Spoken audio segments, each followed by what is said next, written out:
Hello everyone. SSC exam की अगर हम बात करेंगे तो इतना इजी नहीं है इस एग्ज़ाम को क्रैक करना। स्पेशली जीके वाले सेक्शन की बात करूँ, जिसे सबसे ज़्यादा डिफिकल्ट माना जाता है, 75 मार्क्स का रहने वाला डिसाइडिंग फैक्टर रहता है एग्ज़ाम क्रैक होगा या नहीं होगा। इस एग्ज़ाम की बात करूँगा, जीके सेक्शन की बात करूँगा, सिर्फ और सिर्फ 7 टॉपिक आपको बताने जा रहा हूँ जो आपको अप्रॉक्सीमेट 42 मार्क्स ला कर देंगे। तो सबसे बेस्ट यही है कि जब आप जीके की तैयारी कर रहे हो, सबसे पहले आप ये 7 टॉपिक कंफर्म कर लो। ये 42 मार्क्स कंफर्म करने की कोशिश करो, क्योंकि ये वो सेक्शन है जहाँ पे बच्चों के मार्क्स जो अच्छे से पढ़ के जाएगा वो पूरे कवर कर लेता है, और जो सही से नहीं कवर करके जाएगा वो यहीं पे मार खाता है और एग्ज़ाम में सिलेक्शन नहीं हो पाती है। जीके पास करने का सबसे आसान तरीका आपको बताने जा रहा हूँ। इसके लिए कौन सी बुक्स चाहिए, फ्री कंटेंट कहाँ मिलेगा, सारी डिटेल्स बस वीडियो को लास्ट तक देखना होगा। स्टार्ट करते हैं आज की इस वीडियो को। देखिए जी, एसएससी एमटीएस की जब मैं बात करूँ, 7 टॉपिक आपको मैं बता रहा हूँ, ये बताऊंगा भी मैं किस हिसाब से बोल रहा हूँ। लेकिन पहले समझे, आर्ट एंड कल्चर टॉपिक की बात करूँगा।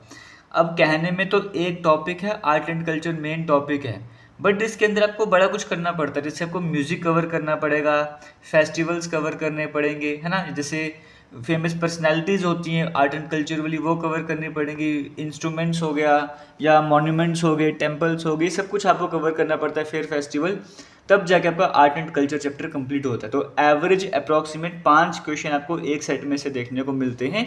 तो 15 मार्क्स मैं आपको यहाँ पर लेके चल रहा हूँ, क्योंकि एक क्वेश्चन 3 नंबर का देखने को मिलता है। 25 होंगे, 25 में 4-5 क्वेश्चन तो आपको सिर्फ आर्ट एंड कल्चर के ही देखने को मिलते हैं। आप समझ सकते हो कितना इंपॉर्टेंट टॉपिक ये रहता है। करंट अफेयर्स की बात करूंगा, इसके भी अप्रॉक्सीमेट 5 एमसीक्यू देखने को मिलते हैं। अब करंट अफेयर्स में भी क्या क्या पढ़ना है वो भी आपको मैं बता दूंगा। स्पोर्ट्स वाला सेक्शन अलग से जो आता है, बुक्स एंड अथर की बात करेंगे, कंबाइन करके 2 एमसीक्यू बनते हैं, 6 मार्क्स का देखने को मिलता है। बाकी इंडियन मैप की बात कर लो, आर्टिकल्स की बात कर लो, सेंसस की बात कर लो, ये 3 टॉपिक को कंबाइन कर लो, 3 एमसीक्यू बन जाते हैं। किसी शिफ्ट में किसी टॉपिक से 2, किसी में एक भी नहीं बनेगा, ओवरऑल 3 एमसीक्यू बन जाते हैं। 6 मार्क्स का सेट आपका यहाँ से भी बन जाता है। तो ये आपको टोटल क्वेश्चन देखने को मिल रहे हैं 15 क्वेश्चन। 15 क्वेश्चन का मतलब 75 मार्क्स। अब थोड़ा और डेप्थ में चल लेते हैं, सो दैट आपको इजीली सब कुछ क्लियर होता जाए। बट उससे पहले आपको बताना चाहूँगा, देखो जो जीके वाला सेक्शन है ना, हम ऑलरेडी स्टार्ट कर भी चुके हैं इसी यूट्यूब चैनल पर। एक प्लेलिस्ट है एसएससी एमटीएस जीके क्लासेस के नाम से। आप जब वो प्लेलिस्ट ओपन करोगे, इसमें रिसेंट वीडियोस आपको देखने को मिल रही है। Award and honour, MCQ sports वाले देखने को मिल रहे हैं, बुक्स एंड अथर 2025 के important MCQ, art and culture के 4 सेट करवा चुका हूँ अभी तक। ये बड़ी इंपॉर्टेंट सीरीज आपके लिए चल रही है, ये सीरीज जरूर देखिएगा। जैसे रिसेंटली अवार्ड एंड ऑनर कराया, तो Bharat Ratna, literature awards, PM Modi को कौन से अवार्ड मिले, पद्म अवार्ड्स, बाकी इंपॉर्टेंट अवार्ड 2025 वाले, वो सब कुछ इस वीडियो में डिस्कस कर रहा है। और जहाँ से एग्जाम में क्वेश्चन बनना ही बनना है, और कई सारे रिसेंट एग्जाम में क्वेश्चन बन भी रहा है।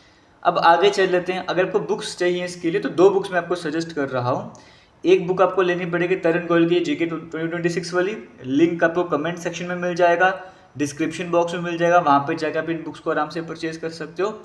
दूसरी बुक मैं आपको शेयर कर रहा हूँ, अरिहंत की आर्ट एंड कल्चर वाली बुक आती है। ये लगे यूपीएससी पीसीएस एग्जाम में काम आती है, बट आपके एसएससी के बाकी एग्जाम की बात करूँगा, वहाँ की भी बेस्ट रहने वाली है, क्योंकि यहाँ से आपको पता है। और ये मैं आपको महंगी बुक्स नहीं बता रहा, बिल्कुल सिंपल रेट में, जो इनका रेट भी कम है और अच्छे इफेक्टिव बुक्स भी, वो आपको बता रहा हूँ। ये सिर्फ 2 बुक्स आप अच्छे से कवर करके चले जाओ, आपका एसएससी एमटीएस का एग्जाम आराम से, बड़े मजे से, बड़े इजीली क्रैक हो जाएगा। जीके के आप फुल मार्क्स लेना चाहोगे वो भी ले सकते हो, बस कंडीशन ये, इस बुक्स को अच्छे से कवर करना पड़ेगा। ये 2 बुक्स आपसे मैं शेयर कर रहा हूँ। अब देखिए, जो रिसेंट एग्जाम हुए लास्ट टाइम, करंट अफेयर्स में से कहाँ से क्वेश्चन बनते हैं, स्पोर्ट्स में जो अवार्ड्स होते हैं, कैबिनेट में कोई चेंज हुआ, किसी ने इंडिया में विजिट करा है, या कोई रैंकिंग वगैरह होता है, अवार्ड्स होते हैं, यहाँ से क्वेश्चन बन जाते हैं। स्कीम्स होती हैं, अपॉइंटमेंट्स हो गई, ये सारे क्वेश्चन करंट अफेयर्स में बनते रहते हैं। या फिर करंट अफेयर्स में और आपको मैं बता दूं, यहाँ पर कई तरह के सेक्शन रहते हैं, लेकिन सबसे पहले आपको कवर क्या करना है करंट अफेयर्स में, यही इंपॉर्टेंट स्कीम्स पिछले 7-8 महीनों में या पिछले 1 साल की बात करेंगे, इंपॉर्टेंट अपॉइंटमेंट्स जो हुई हैं, स्पोर्ट्स में जो अवार्ड्स मिले, सेपरेट अवार्ड मिले, कैबिनेट में कोई चेंज हो, किसी ने विजिट करा, कोई इंडेक्स रैंकिंग की बात करेंगे, किसी डे की पर्टिकुलर थीम क्या रही, सबसे पहले करंट अफेयर्स में ये कवर करो। उसके बाद बाकी जैसे मिलिट्री एक्सरसाइजेज होती हैं या इस तरह के और इंपॉर्टेंट करंट अफेयर्स हमने कवर करने स्टार्ट कर दें। कल्चर में तो आपको सब कुछ कवर करना पड़ेगा, मैंने आपको ऑलरेडी बता ही दिया है। और जो भी मैं आपको पढ़ाता जा रहा हूँ, ये सब कुछ इनके पीडीएफ हम आपको हमारे टेलीग्राम पर भी मिलते जाएंगे। तो अगर आपको एग्जाम को क्रैक करना है ना, तो यकीन मानिए सबसे पहले आपको ये कवर करना ही पड़ेगा। इंग्लिश भी बड़ा इंपॉर्टेंट बन जाता है, और इंग्लिश में इसीलिए इंपॉर्टेंट, सबसे इंपॉर्टेंट मतलब वोकैबुलरी सेक्शन। वो वोकैबुलरी सेक्शन की क्लासेस भी आपकी हमारे इसी यूट्यूब चैनल पर चल रहे हैं, आप यहाँ पर जाके भी देख सकते हो। All the best. अगर SSC MTS एग्जाम क्रैक करना है तो दिमाग में सेट कर लो, सबसे पहले बाकी टॉपिक अगर आपको कवर करते रहो साइड बाय साइड। जैसे इंडियन हिस्ट्री आपको पूरा कवर करना पड़ता है, पॉलिटी कवर करना पड़ता है, ज्योग्राफी कवर करना पड़ता है, लेकिन side by side daily basis पे इसका कुछ ना कुछ जरूर पढ़ते रहो, एग्जाम आने तक डेली बेसिस पे करते रहो, और जब टॉपिक कवर हो जाएंगे फिर अब MCQ सीरीज कवर करना स्टार्ट करते रहें इनकी। All the best.